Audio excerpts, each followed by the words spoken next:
ফেরাউনের কোলে যখন দিতেছিল আর বলতেছিল আসা আইয়ান ফানা ও নাত্তাখিদাহু ওয়ালাদা, আমাদেরকে উপকার দিবে, আমরা সন্তান বানায় নিব। তো ফেরাউন জট কইরা বইলা ফেলছে লাকি লাইসাদি, তোর হইলে হইতে পারে উপকার, আমার হবে না।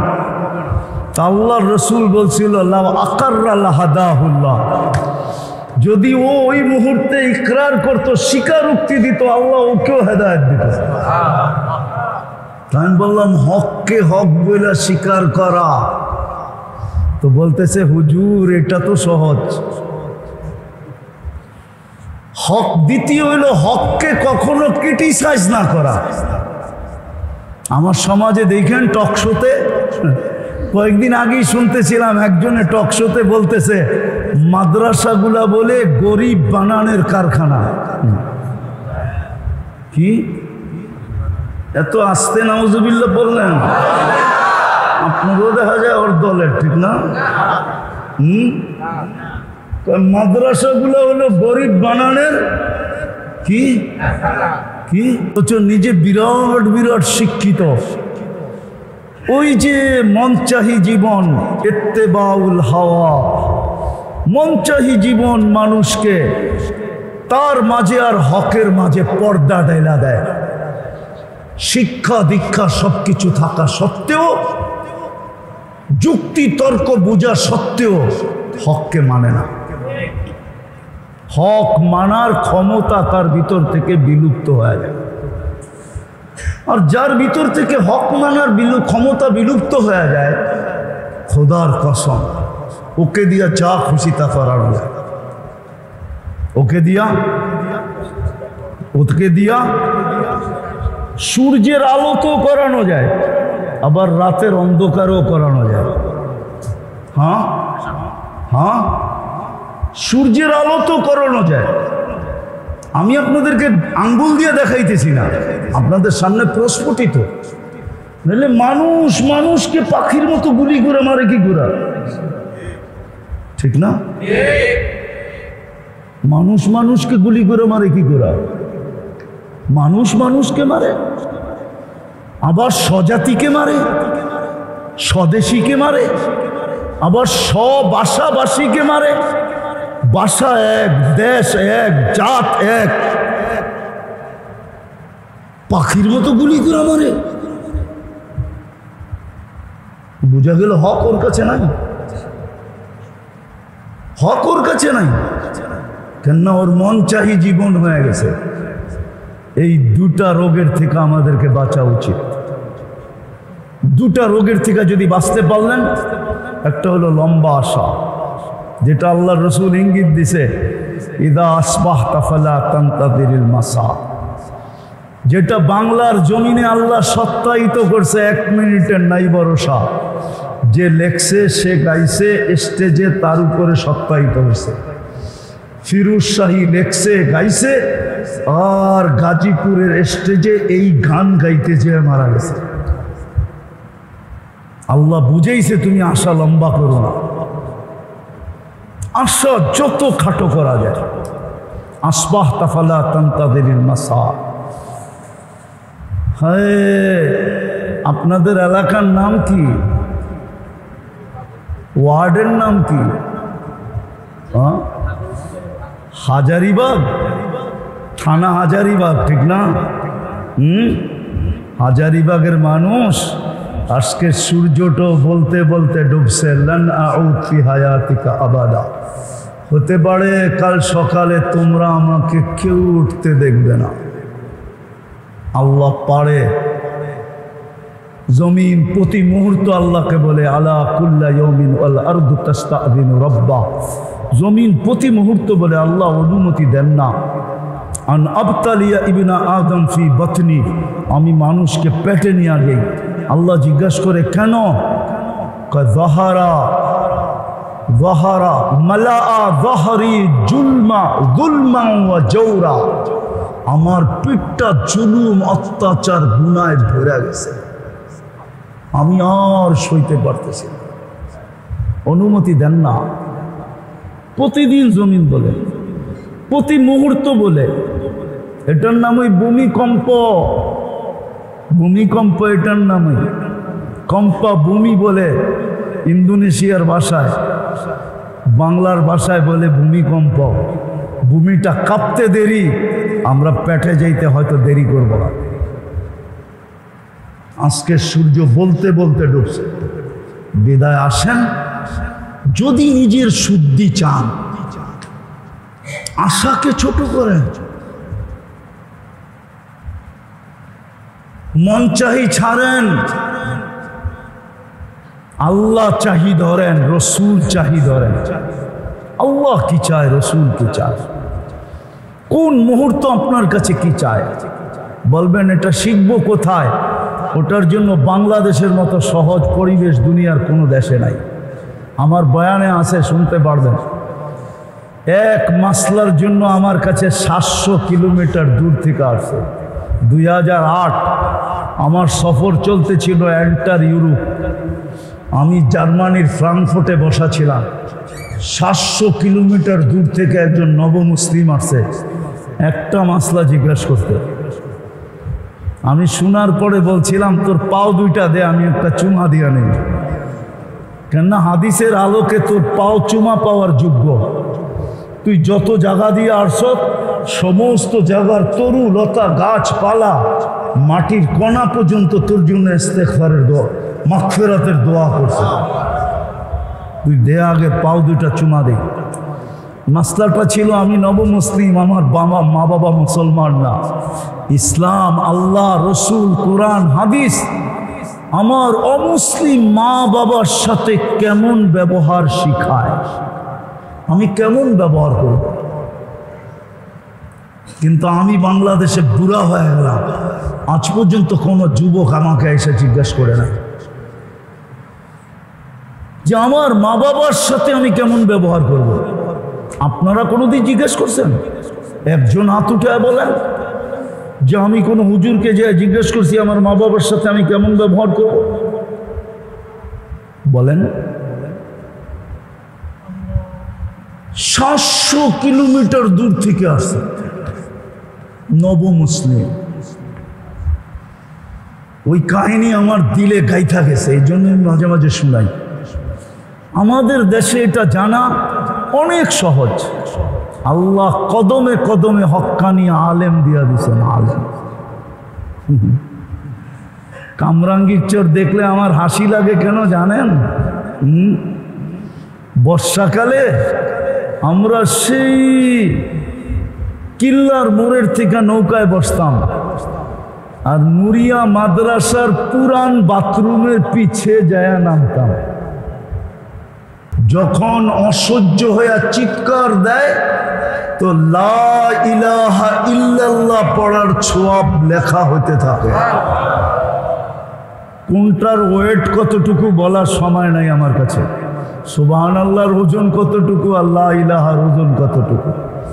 তাকাল্লুবুহু আন যামবিন ইলা যামবিন, যখন বিছনায় পড়ে এপাশ ওপাশ করতে থাকে অসুস্থতার কারণে, কাআন্নাহু ইয়াকতুলুল আদু, সেজন্য যুদ্ধের ময়দানে শত্রুর বিরুদ্ধে মোকাবেলা করতেছে, ওই সওয়াব তার আমলনামায় লেখা হয়।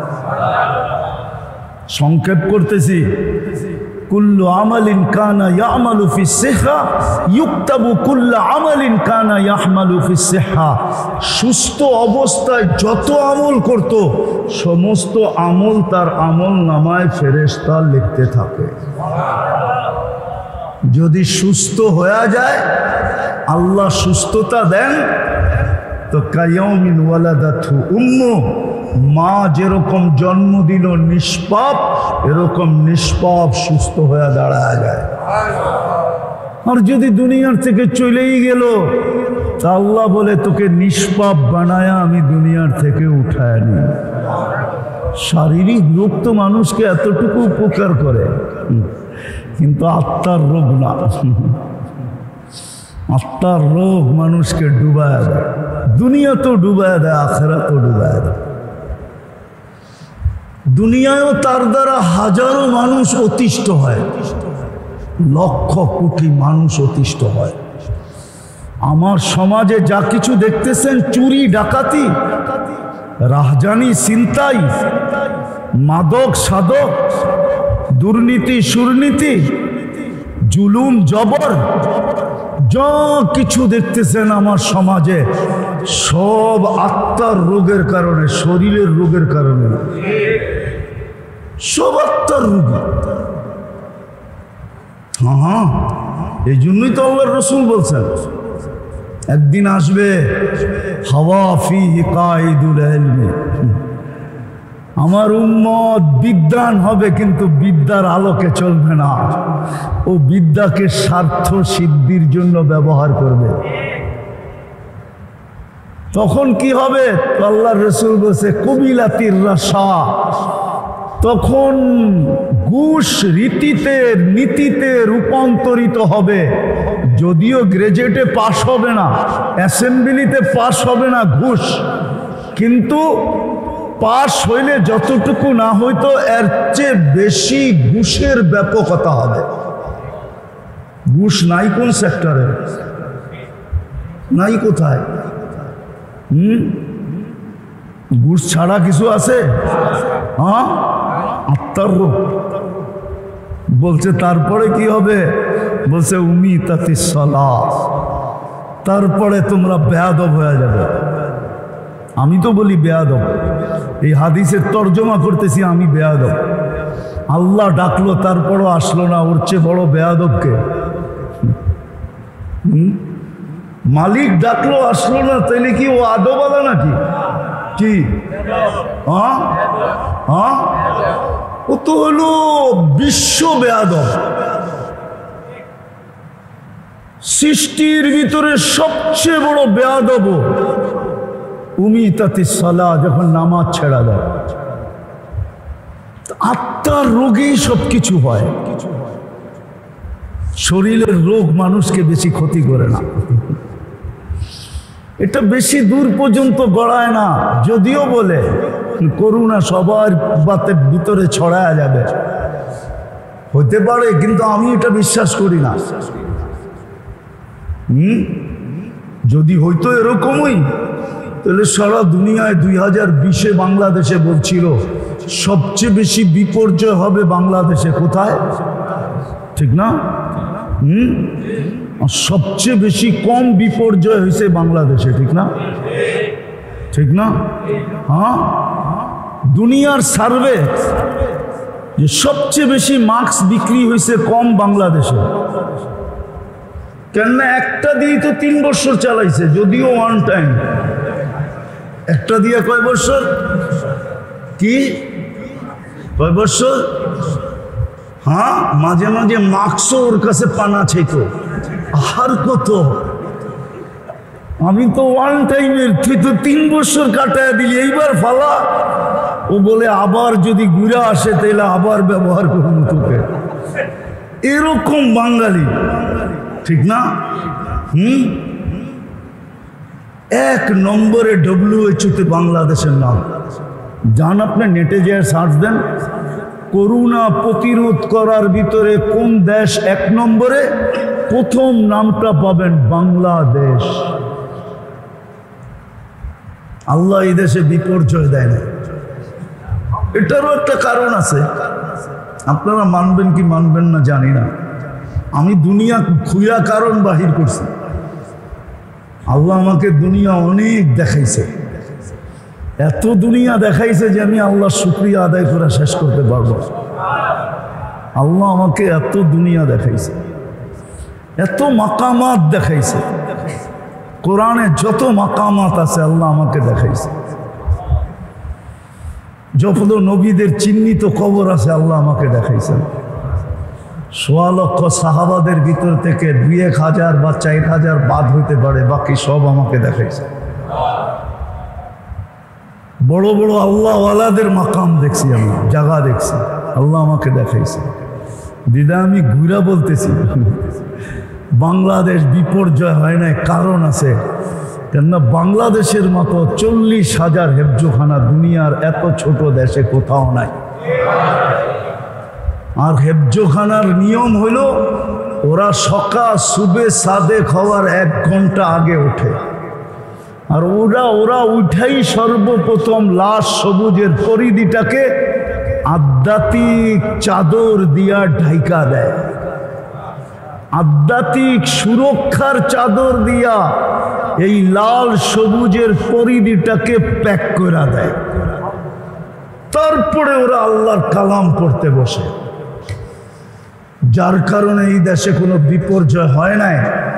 আর আমার বিশ্বাস যতদিন পর্যন্ত এই হেফজোখানাগুলা দাঁড়ায় থাকবে, টিকা থাকবে, চলমান থাকবে, এই জমিনে কোনোদিন বিপর্যয় হবে না। এই জমিনের মতো মসজিদ কোনো জমিনে নাই, এত ঘন ঘন, এত কদমে কদমে। এই জমিনের মতো এরকম দাড়ি টুপি দুনিয়ার কোথাও নাই, এই জমিনের মতো আলেম ওলামার দুনিয়ার কোথাও নাই, এই জমিনের মতো পর্দা নিশিন দুনিয়ার কোথাও, হ্যাঁ, এই জমিনের মতো পাগল, আপনি গরিব বলতেছি, আবার রাগ হয়ে যায় না, 11:15 বাজতে চলছে, এরকম পাগল হয়ে বয়ে রয়েছে, এরকম মানুষ দুনিয়ার কোনো দেশে নাই। এই জন্যই পাগল বললাম, রাগ হয়ে গেলেন? আল্লাহ আল্লাহর রসুলের পাগল এরকম দুনিয়ার কোনো দেশে নেই। আমি গুড়া বলতেছি, গুড়া 7 মহাদেশ আমার দেখা শেষ, আলহামদুলিল্লাহ। বছরে 2-4 বার আসে, এরকম অহংকার করে বলতেছি না যে আমি 2 বেলার খানা 2 মহাদেশে খাই, আবার কখনো 3 বেলাই 3 মহাদেশে খাই। সকালে নাস্তা 1 মহাদেশে, তো দুপুরে আরেক মহাদেশে, রাত্রে যায় দেখা যায় আরেক মহাদেশে। এই জন্য আমি আমার দেশ নিয়ে খুব গৌরব করি। এই জন্য আমি আমার দেশ খুব বলি, আমার দেশের মতো দেশ নাই দুনিয়াতে। মক্কা মদিনা ভিন্ন জিনিস, ওটা নিয়ে তুলনা চলে না। বাইতুল মুকাদ্দাস নিয়ে তুলনা চলে না, ওটাকে সাবজেক্টের ভিতরেই আনা যায় না। এছাড়া সারা দুনিয়ার চেয়ে আমার দেশের কোনো বিকল্প নেই। এই জন্য এই দেশটা বিপর্যয়ের থেকে বেঁচে আছে। যা কথা গুছায় নিয়ে আসি, আসেন, দেহ নিয়ে আর কত ভাববেন, আত্মা নিয়ে ভাবি, আত্মার রোগ নিয়ে ভাবি। আমি দুটাই বলবো, যে দুটার কারণেই আত্মার ভিতরে সবচেয়ে বেশি সমস্ত রোগের উৎস হলো আত্মার 2 রোগ থেকে। কয় রোগ থেকে? কয় রোগ থেকে? 2 রোগ থেকে সমস্ত রোগের উৎস। যেমন ডায়াবেটিস হইলে ডাক্তার বলে আর কোনো রোগের আপনার দরকার হবে না, যদি কন্ট্রোল না থাকলো তাহলে সব রোগ আপনার ভিতরে হবে, কেননা এটা উম্মুল আমরাজ, সমস্ত রোগের মা। মাদার কি ইংলিশে জানি কি বলে, সমস্ত রোগের মা ইংলিশ কি? হ্যাঁ, সমস্ত রোগের মা। ঠিক আধ্যাত্মিক সমস্ত রোগের মা হলো 2টা। কয়টা? কয়টা? এই জন্য আল্লাহ রসুল বড় চিৎকার দিয়া বলছেন, আখাফু মা খাফু আলাইকুম, আমি ভয় পাইতেছি, কান খুলা শোনো, আমি ভয় পাইতেছি তোমাদেরকে নিয়ে। 2 বার বলছে আখাফু আখাফু, আমি তোমাদেরকে নিয়ে ভয় পাইতেছি। বলছে কি ইয়া রাসূলুল্লাহ? বলছে তাউলুল আমাল, লম্বা লম্বা আশা। প্রথম নাম্বার কি? লম্বা লম্বা, লম্বা লম্বা। কার মনে নাই? বলছে ইয়া রাসূলুল্লাহ, লম্বা আশা হইলে কি হবে? তো বলছে তাউলুল আমাল ইউনসাল আখিরা, লম্বা আশা মানুষকে আখেরাত ভুলায়া দেয়। আর যে আখেরাত ভুলা গেল, সে যা খুশি তা করতে পারবে, তার দ্বারা সবকিছু হওয়া সম্ভব। চুরি হওয়া সম্ভব, ডাকাতি হওয়া সম্ভব, ছিনতাই হওয়া সম্ভব, ইয়াবাহা বেচা সম্ভব, ইয়াবাহা নেওয়া সম্ভব, জুলুম করা সম্ভব, ছিনানো সম্ভব, এভরিথিং সম্ভব, যে আখেরাত ভুলে গেল। বলছে লম্বা আশা মানুষকে আখেরাত ভুলে গেল। আর আখেরাত যার চোখের সামনে নাই সে সব কিছু করতে পারে। ঘুষ, সুদ, জুলুম, সুলুম, যত কিছু হইতে পারে। অপকর্ম যাকে বলে, সমস্ত অপকর্ম তার দ্বারা হওয়া সম্ভব, যে আখেরাত ভুলে গেল। আজকে আমরা আখেরাত ভুলে গেছি। আখেরাত যে ভুলা যায়, হায় হায় হায়, কসম খোদা, আখেরাত যার স্মরণ থাকে, কসম খোদার, ও তো পাও উঠাইতে পারে না। উঠাইতে গেলেও চিন্তা করে আখেরাত বনবে না বিগাড়বে, আখেরাত ঠিক হবে না বরবাদ হয়ে যাবে। ও তো পিঁপড়া পর্যন্ত মারতে পারে না, পিপিলিকা পর্যন্ত ওর হাতের আঙ্গুলের দ্বারা অহেতুক পদদলিত হইতে পারে না। কেননা পিঁপড়া আল্লাহর সৃষ্টি। কার সৃষ্টি? কার সৃষ্টি? কে সৃষ্টি করছে? মানুষ মারবে? এখন তো পিঁপড়া মারা কঠিন। কাউকে 5,000 টাকা দিয়া বলেন কুকুরটারে মার, ও হাসি দিয়া বলবে কুকুরটা কি করছে, ওরে মারবো। বলেন না একটা মানুষ মারতে, মেরা ফেলবো। তো কুকুর মারতে রাজি হবে না, ও মানুষ মারতে রাজি। নাইলে মুসলিম সমাজে মাদক,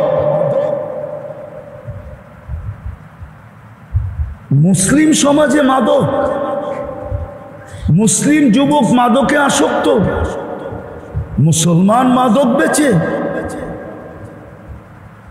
ওলামা আমাকে বলো, এখানে যে ওলামা আছে এটা কি তাসাব্বুর করা যায়? কি তাসাব্বুরাতের ভিতরে পড়ে যে মুসলমান মাদক বেচবে? আরে মুসলমান বাদ দিলাম, উম্মতে মুহাম্মদী মাদক বেচবে।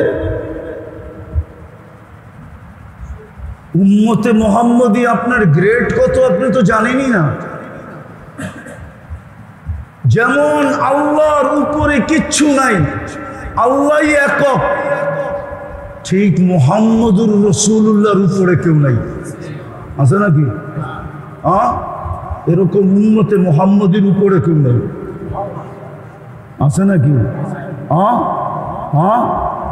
আল্লাহ যেরকম আহাদ উলুহিয়াতের ভিতরে, রিসালাতের ভিতরে মুহাম্মদুর রাসূলুল্লাহ আহাদ। উম্মতিয়াতের ভিতরে উম্মতে মুহাম্মদী ও আহাদ। কি? কুল হুয়াল্লাহ। উলুহিয়াতের ভিতরে আল্লাহ কি? আহাদ। রিসালাতের ভিতরে মুহাম্মদুর রাসূলুল্লাহ আহাদ। উম্মতিয়াতের ভিতরে উম্মতে মুহাম্মদী আহাদ। না মানেন না? না রাত্রে ফেসবুকে বিরুদ্ধে লেখা শুরু করবেন? আহাদ। ওই উম্মত মাদক বেচে। কি মাদক কি বাংলাদেশে মুসলমান বেচে না? হ্যাঁ, ওই উম্মত মাদক বেচে। ওই উম্মত বাড়ি জমিন ছিনায়। হায় হায় হায়। সর্বপ্রথম রোগ হইল তাউলুল আমাল, যেটার ফলাফল দাঁড়ায় আখেরাত ভুলা যায়। দ্বিতীয় রোগ হইল ইত্তেবাউল হাওয়া, মন চাহি জীবন। আমি সব জায়গায় চলে আসছি। মন চাহি জীবন, রব চাহি না, মন চাহি জীবন। কোরআন হাদিসের আলোকে জীবন না, মন চাহি জীবন। ইত্তেবাউল হাওয়া বলছে মন চাহি জীবন কি হবে? আফারাইতাখাযা মান ইত্তাখাযা ইলাহাহু হাওয়া। মন চাহি জীবনে কি ক্ষতি হবে? আওয়াজ কমান। মন চাহি জীবনে কি ক্ষতি হবে? আল্লাহর রাসূল বলছে মন চাহি জীবন, হকের মাঝে তোমার মাঝে পর্দা পড়া যাবে, তুমি হক চিনবে না। বিদ্যা থাকবে, কিন্তু তোমার ভিতর থেকে ওই পার্স বিনষ্ট হয়ে যাবে যেই পার্স থাকলে হক চিনে। মানুক আর না মানুক চিনে, মানুক আর না মানুক, মানুক আর না মানুক চিনে। আমার মনে আছে কোনো এক সময়, ভাই ছোলো করো ছোলো, আমার মনে আছে আমি একবার বয়ান করতেছিলাম জজদের ভিতরে। বাংলাদেশের 850 জজ আছে, রমজানে ওদের একটা ইফতার পার্টি হয়। তো কোনো এক সময় আমাকে ইনভাইট করছিলেন, তা আমি জজদেরকে বলতেছিলাম 850, এখন একটু বেশি হবে, 900 950 মতো। ওই সময় যে মন্ত্রী ছিল ওনার নামও আমি জানি, উনি আমার পাশে বসা ছিল। তো বলতেছিল আসরের পরে ইফতার কাছাকাছি আমি বয়ান করতে গেলে হুজুরের বয়ান করা হবে না। তা আমি বয়ান করলাম না, আজকে হুজুরের বয়ানই শুনি। তা আমি বলতেছিলাম শোনেন, আমি জানি আপনারা যেখানে বসে আছেন আমার মতো দাড়ি টুপি নিতে পারবেন না, জুব্বা সুব্বা পাগড়ি সাগড়ি পড়তে পারবেন না, আমার বেশভূষা অবলম্বন করতে পারবেন না। কেননা আপনারা যে চেয়ারটায় বসা আছেন ওই চেয়ারটারও একটা বাধ্যবাধকতা আছে, যে পেশায় আছেন এটারও বাধ্যবাধকতা আছে। যদি আপনারা 4টা কাজ করতে পারেন, তো সবাই বলল হুজুর 4 কাজ কি? আমি বললাম যদি আপনারা হককে হক বইলা স্বীকার করতে পারেন, হককে হককে স্বীকার করতে পারো, হককে যদি হক বলে স্বীকার করে তাইলে আল্লাহ হেদায়েত দিয়া দেন। এই জন্য আসিয়ায় যখন মুসা আলাইহিস সালামকে উঠায়া আইনা নিজের কোলে বসায়া ফেরাউনের কোলে দিতে চাইছিল, আর বলছিল আসা আইয়ান ফানা ও নাত্তাখিদাহু আলাদা, আমাদেরকে উপকার করবে। কেননা তুই তো আজ পর্যন্ত একটা বাচ্চা আমার কোলে দিতে পারস না, তুই তো পুরুষই না। যাওয়া একটা আল্লাহ পাঠাইছে, চল, দুনিয়া তো জানে না এটা কার, আমাগো বইলেই ঘোষণা দিয়া দিব। তো ফেরাউনের কোলে যখন দিতেছিল আর বলতেছিল আসা আইয়ান ফানা ও নাত্তাখিদাহু আলাদা, আমাদেরকে উপকার দিবে, আমরা সন্তান বানায় নিব। তো ফেরাউন জট কইরা বইলা ফেছে লাকি লাইসাদি, তোর হইলে হইতে পারে উপকার, আমার হবে না। তা আল্লাহর রসুল বলছিল লাউ আকাররা লাহাদাহুল্লাহ, যদি ও ওই মুহূর্তে ইকরার করতো, স্বীকারোক্তি দিত, আল্লাহ ওকেও হেদায়েত দিত। আমি বললাম হককে হক বলে স্বীকার করা, তো বলতেছে হুজুর এটা তো সহজ। হক দ্বিতীয় হইল হককে কখনো ক্রিটিসাইজ না করা। আমার সমাজে দেখেন টকশোতে, কয়েকদিন আগেই শুনতেছিলাম একজনে টকশোতে বলতেছে মাদ্রাসাগুলা বলে গরিব বানানের কারখানা। কি এত আস্তে নাউজুবিল্লাহ বললেন? আপনারও দেখা যায় ওর দলের, ঠিক না? মাদ্রাসাগুলো হলো গরিব বানানের কি কি নিজে বিরাট বিরাট শিক্ষিত, ওই যে মনচাহি জীবন, ইত্তেবাউল হাওয়া, মনচাহি জীবন মানুষকে তার মাঝে আর হকের মাঝে পর্দা ঢেলা দেয়। শিক্ষা দীক্ষা সবকিছু থাকা সত্ত্বেও, যুক্তি তর্ক বোঝা সত্ত্বেও হককে মানে না। হক মানার ক্ষমতা তার ভিতর থেকে বিলুপ্ত হয়ে যায়। আর যার ভিতর থেকে হক মানার ক্ষমতা বিলুপ্ত হয়ে যায়, খোদার কসম ওকে দিয়া যা খুশি তা করানো যায়। ওকে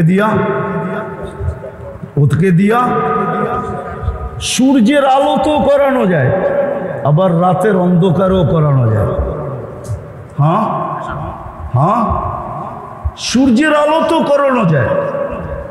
আমি আপনাদেরকে আঙ্গুল দিয়ে দেখাইতেছি না, আপনাদের সামনে প্রস্ফুটিত। নাহলে মানুষ মানুষকে পাখির মতো গুলি করে মারে কি করে? ঠিক না? মানুষ মানুষকে গুলি করে মারে কি করে? মানুষ মানুষকে মারে। আবার স্বজাতিকে মারে, স্বদেশীকে মারে, আবার স্বভাষাভাষীকে মারে। ভাষা এক, দেশ এক, জাত এক, পাখির মতো গুলি করে মারে। বুঝা গেল হক ওর কাছে নাই, হক ওর কাছে নাই। কেননা ওর মন চাহি জীবন হয়ে গেছে। এই দুটা রোগের থেকে আমাদেরকে বাঁচা উচিত। দুটা রোগের থেকে যদি বাঁচতে পারলেন, একটা হলো লম্বা আশা, যেটা আল্লাহ রসুল ইঙ্গিত দিছে, ইদা আসবাহতা ফালা তানতাযিরিল মাসা, যেটা বাংলার জমিনে আল্লাহ সত্যায়িত করছে, 1 মিনিটের নাই ভরসা। যে লেখছে, সে গাইছে, স্টেজে তার উপরে সত্যায়িত হয়েছে। ফিরোজ শাহী লেখছে, গাইছে, আর গাজীপুরের স্টেজে এই গান গাইতে যেয়ে মারা গেছে। আল্লাহ বুঝেইছে তুমি আশা লম্বা করো না, আশা যত খাটো করা যায়। আসবাহতা ফালা তানতাযিরিল মাসা। হ্যাঁ, আপনাদের এলাকার নাম কি? ওয়ার্ডের নাম কি? হাজারিবাগ, থানা হাজারিবাগ, ঠিক না? হাজারিবাগের মানুষ আজকে সূর্যটা বলতে বলতে ডুবছে। লান আউদ ফি হায়াতিকা আবাদা। হতে পারে কাল সকালে তোমরা আমাকে কেউ উঠতে দেখবে না। আল্লাহ পারে। জমিন প্রতি মুহূর্ত আল্লাহকে বলে আলা কুল্লা ইয়াউমিন ওয়াল আরদু তাস্তাযিনু রাব্বা। জমিন প্রতি মুহূর্ত বলে আল্লাহ অনুমতি দেন না। আন আবতালিয়া ইবনা আদম ফি বাতনি, আমি মানুষকে পেটে নিয়ে যাই। আল্লাহ জিজ্ঞাসা করে কেন? যাহারা যাহারা মালাআ যাহরি জুলমা যুলমা ওয়া জাওরা, আমার পিঠটা জুলুম অত্যাচার গুনায় ভরে গেছে, আমি আর সইতে পারতেছি না, অনুমতি দেন না। প্রতিদিন জমিন বলে, প্রতি মুহূর্ত বলে। এটার নামই ভূমিকম্প। ভূমিকম্প এটার নামই। কম্পা ভূমি বলে ইন্দোনেশিয়ার ভাষায়, বাংলার ভাষায় বলে ভূমিকম্প। ভূমিটা কাঁপতে দেরি, আমরা পেটে যাইতে হয়তো দেরি করব না। আজকে সূর্য বলতে বলতে ডুবছে। বিদায় আসেন, যদি নিজের শুদ্ধি চান, আশাকে ছোট করেন, মন চাহি ছাড়েন, আল্লাহ চাহি ধরেন, রসুল চাহি ধরেন। আল্লাহ কি চায়, রসুল কি চায়, কোন মুহূর্ত আপনার কাছে কি চায় বলবেন। এটা শিখবো কোথায়? ওটার জন্য বাংলাদেশের মতো সহজ পরিবেশ দুনিয়ার কোনো দেশে নাই। আমার বয়ানে আছে, শুনতে পারবেন। এক মাসলার জন্য আমার কাছে 700 কিলোমিটার দূর থেকে আসছে। 2008 আমার সফর চলতেছিল এন্টার ইউরোপ। আমি জার্মানির ফ্রাঙ্কফুর্টে বসা ছিলাম। 700 কিলোমিটার দূর থেকে একজন নবমুসলিম আসছে একটা মাসলা জিজ্ঞাসা করতে। আমি শোনার পরে বলছিলাম, তোর পাও দুইটা দে, আমি একটা চুমা দিয়া নেই। কেননা হাদিসের আলোকে তোর পাও চুমা পাওয়ার যোগ্য। তুই যত জায়গা দিয়ে আসছ, সমস্ত জায়গার তরু লতা গাছপালা মাটির কণা পর্যন্ত তোর জন্য ইস্তেগফারের দোয়া, মাগফিরাতের দোয়া করছে। তুই দে আগে, পাও দুইটা চুমা দে। মাসলাটা ছিল, আমি নবমুসলিম, আমার মা বাবা মুসলমান না। ইসলাম, আল্লাহ, রসুল, কোরআন, হাদিস আমার অমুসলিম মা বাবার সাথে কেমন ব্যবহার শিখায়, আমি কেমন ব্যবহার করব। কিন্তু আমি বাংলাদেশে বুড়া হয়ে গেলাম, আজ পর্যন্ত কোনো যুবক আমাকে এসে জিজ্ঞাসা করে না যে আমার মা বাবার সাথে আমি কেমন ব্যবহার করব। আপনারা কোনোদিন জিজ্ঞেস করছেন? একজন হাত উঠে বলেন যে আমি কোনো হুজুরকে যে জিজ্ঞেস করছি আমার মা বাবার সাথে আমি কেমন ব্যবহার করব? বলেন। 700 কিলোমিটার দূর থেকে আসছে নবমুসলিম। ওই কাহিনী আমার দিলে গাইথা গেছে, এই জন্য মাঝে মাঝে শুনাই। আমাদের দেশে এটা জানা অনেক সহজ। আল্লাহ কদমে কদমে হক্কানি আলেম দিয়া দিছেন, আলেম। কামরাঙ্গীর চর দেখলে আমার হাসি লাগে কেন জানেন? বর্ষাকালে আমরা সেই কিল্লার মোড়ের থেকে নৌকায় বসতাম, আর নুরিয়া মাদ্রাসার পুরান বাথরুমের পিছে যায় নামতাম। মাঝে মাঝে সাইদ সাহেব চলে গেছে মনে হয়, ওনাদের বাড়ির পিছন দিয়া, কুমিল্লা পাড়ার পিছন দিয়ে আমরা যেতে থাকতাম নৌকা দিয়ে। এক নুরিয়া মাদ্রাসা ছিল। আজকে কামরাঙ্গীর চরে 500-র উপরে মাদ্রাসা, কয়েক ডর্জন হলো দাওরায়ে হাদিস মাদ্রাসা, পুরুষ মহিলা মিলায়। বাংলাদেশের মতো সুযোগ আল্লাহ দুনিয়ার কোথাও দেন নাই। শিখার জন্য যদি শিখতে চায়, মন চাহি বাদ দিয়া যদি রব চাহি চায়, মন চাহি বাদ দিয়া যদি মুহাম্মদুর রাসূলুল্লাহর তরিকা শিখতে চায়, তাইলে কদমে কদমে উলামা, কদমে কদমে মাদ্রাসা, কদমে কদমে আল্লাহওয়ালা। এত আল্লাহওয়ালা এই দুনিয়ার কোনো দেশে নেই। আমার সফরের জীবনের অভিজ্ঞতা আমি বলতেছি। আমি বেশিরভাগই তো রাত্রে নামি, আর প্লেনে ফার্স্ট ক্লাসে থাকলেও ঘুম হয় না। কেন হয় না জানি না, গাড়িতেও হয় না, প্লেনেও হয় না। তো আমার একটা নিজের অভিজ্ঞতা বলতেছি। সারা দুনিয়া ঘুরা যখন প্লেনটা বাংলাদেশের সীমানায় ঢোকে, দেখা যায়, স্ক্রিনে দেখা যায়, প্লেনের ভিতরে যে লাগানো থাকে ওটা দিয়ে দেখা যায় এই সীমানায়, কলিকাতার থেকে সীমানায় ঢুকলো, অথবা পূর্ব দিক থেকে হলে চিটাগাং কক্সবাজার দিয়ে এই বার্মা পাড়ে সীমানায় ঢুকলো। আমার মনে হয় বাংলাদেশের সীমানায় ঢুকলে প্লেনেই বলে দেয় যে সীমানায় ঢুকে গেছে। কসম খোদা, আমি আমার অভিজ্ঞতা বলতেছি, শতবারের ফ্লাইয়ের অভিজ্ঞতা বলতেছি। শতবার না, আরো বেশি হবে। কতবার হবে গুনতে হবে। যদিও আমার এই কথাটা অনেকে মানবে না, কিন্তু আমার তাখাইয়ুল বলতেছি, দিলের ধারণা। আমি তো বুঝি যখনই বাংলাদেশের সীমানায় ঢোকে, প্লেনের গতি বা প্লেনের অবস্থা বইলা দেয় বাংলাদেশের সীমানায় ঢুকে গেছে। স্ক্রিনে তাকাইলে দেখা যায় বাংলাদেশের সীমানা। আপনারা মানবেন না আমার কথা, কেননা এই পরিধির আকাশের সম্পর্কটাই একটা ভিন্ন সম্পর্ক। এই দেশের মতো সহজলভ্য দুনিয়ার কোথাও নাই। আসেন আজকে তওবা করা এই দুটা জিনিস, এই দুটা রোগ থেকে নিজেকে বাঁচাই। তাউলুল আমাল, ইত্তেবাউল হাওয়া। এই দুটাই হলো সমস্ত অপকর্মের মূল, সমস্ত গুনার মূল। পারবেন? আজকে তওবা করা পারবেন? প্রথম তওবা করেন। করলেন তওবা? কে কে তওবা করবেন দেখি? পাক্কা? তাহলে বলে দেন আল্লাহ তওবা করলাম। বলেন বলেন বলেন, আল্লাহ তওবা করলাম। নামান, এতটুকুই যথেষ্ট। আল্লাহ এখন প্রথম আকাশে ডাকতেছে, হাল মিন মুস্তাগফির ফাগফির আলা। বন্ধুর উম্মত, হায় হায় হায়, বন্ধুর উম্মত। হাবিবুল হাবিবি হাবিবুল, আমরা বন্ধুর উম্মত, আর বন্ধু আল্লাহর বন্ধু, বন্ধুর বন্ধু বন্ধু। হাবিবুল হাবিবি হাবিবুল, বন্ধু আল্লাহর হাবিব।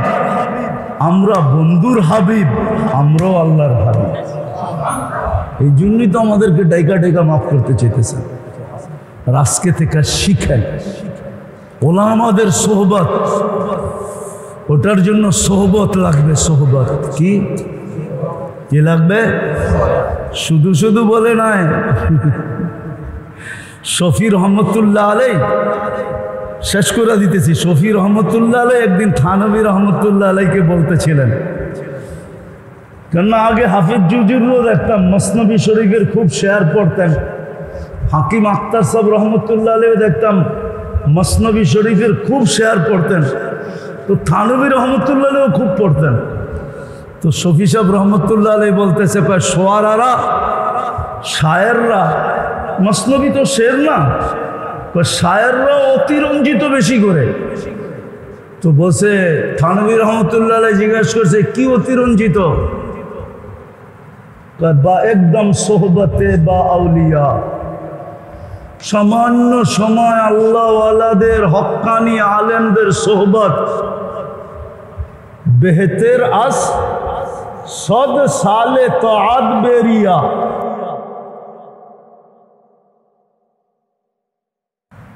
রিয়াহীন 100 বৎসর ইবাদতের চেয়ে উত্তম। তো বলছে এটা কি অতিরঞ্জিত না? থানভী রহমতুল্লাহ আলাই বলে 100 না লেখছে, 1 লাখ লেখলেও তো অতিরঞ্জিত হবে না। কেননা হইতে পারে যেই মুহূর্ত আল্লাহওয়ালাদের হক্কানি আলেমদের সোহবতে ছিল, ওই সময়টা কবুলিয়াতের ছিল, আর ওই সময় সে আল্লাহর কাছে কবুল হয়ে গেছে, তাইলে তো সারা জীবনের জান্নাত ওই মুহূর্তেই বইনা গেছে। তো লক্ষ কোটি বছর বললেই অসুবিধা কি? তো শফি সাহেব রহমতুল্লাহ আলাই বলতেছিলেন, মুফতি আজম শফি রহমতুল্লাহ আলাই, এবার হাটহাজারি শফি সাহেব হুজুর মনে করেন না, ওনার নাম আহমদ শফি, আর উনি হলেন মুফতি শফি। হ্যাঁ, উনি বললেন যে এখন আমার বুঝে আসছে, আপনার সোহবতে না আসলে আমার এটাও বুঝে আসতো না। ঠিক আল্লাহওয়ালাদের সোহবত লাগবে। জাতিকে তো এটাই বুঝাইতে পারলাম না যে ওলামাদের সোহবত কত জরুরি, আল্লাহওয়ালাদের সোহবত কত জরুরি, এটাই তো আমরা বুঝাইতে পারলাম না। দোষটা আমাদের গাড়ি নিতেছি, আমারই দোষ, আমি আপনাদেরকে বুঝাইতে পারি না যে ওলামাদের সোহবত কত জরুরি, আল্লাহওয়ালাদের সোহবত কত জরুরি। আল্লাহ আমাদেরকে আমল করার তৌফিক দান করেন। ওমা আলাইনা ইল্লাল বালাগ। লাকাল হামদ কামা ইয়ানবাগি লিজালালি ওয়াজহিক ওয়া আযীমি সুলতানিক।